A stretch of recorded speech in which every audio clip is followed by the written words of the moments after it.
All right, one of my anticipated movies of the year, and I'm jacked. Not because I'm about to see it, because I already saw it. I'm jacked to talk about it. Let's do it.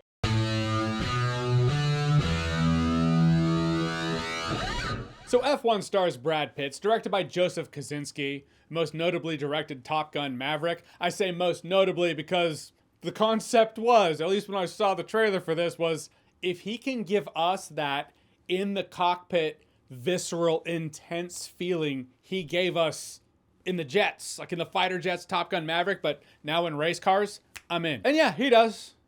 That's the review. He did it. Brad Pitt plays Sonny Hayes, an aged hotshot race car driver of yesteryear. Javier Bardem owns a company that races cars, but they're the underdogs. They don't win a lot. So he brings on Brad Pitt, this old dog, to show him some new tricks, hopefully win. And it makes sense that the director of Top Gun Maverick, a movie about Maverick, this aged hotshot pilot of yesteryear, being brought on to show the young guns what's up, hopefully show him some new tricks, directed F1. And as for the performances, I'll get to the racing in a second. Sometimes you gotta bury the lead, but the acting all around was great. Brad Pitt with his old cool guy energy, which is a lot different than Brad Pitt used to be with his young cool guy energy. He has the old cool guy voice now. Have you noticed that? Felt like it started with Aldo Rain. He just kind of morphed it into his personality. And I want my scalp. Buongiorno. Not the word I'd use. That was constructive.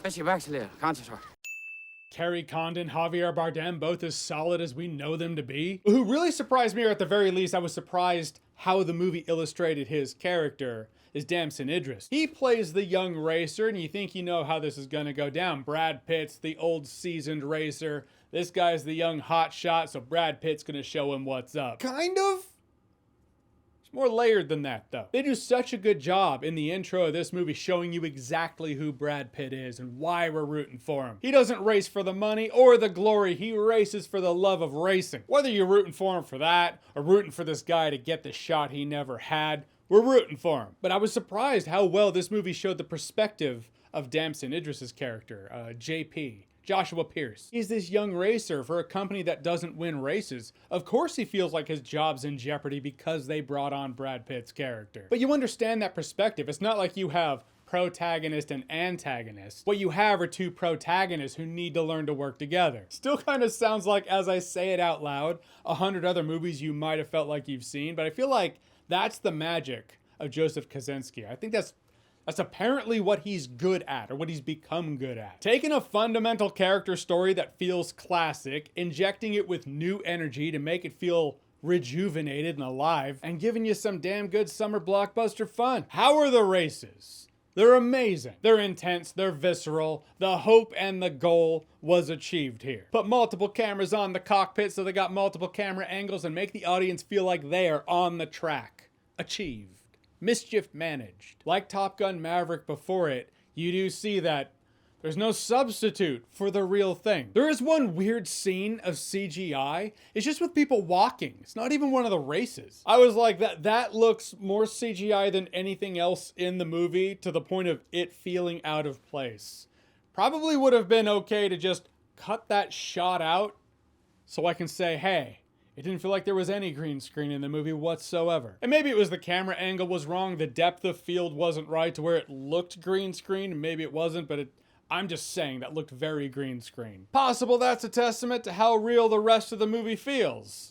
Tinfoil hat moment, they did it on purpose, so that would then be the conversation. I don't know. The movie's 2.5 hours long. It's a funny thing with that. You know how I bitch a lot about movies that are too long, they feel too long, they are too long. Bring under 2-hour blockbusters back again, that's what I say. This movie's about 2 hours, 30 minutes. I was locked in the entire time. Maybe it was the races that had me at the edge of my seat. The character drama I didn't expect to be invested in, but I was. Then I'm out of the movie, I'm at home, I'm thinking of what to say in my video, and I do run into that feeling of, well, yeah, maybe you could have made the movie a little shorter, consolidated some of the runtime. There were a couple of moments where I was like, that race ended the same way. I have the same feeling.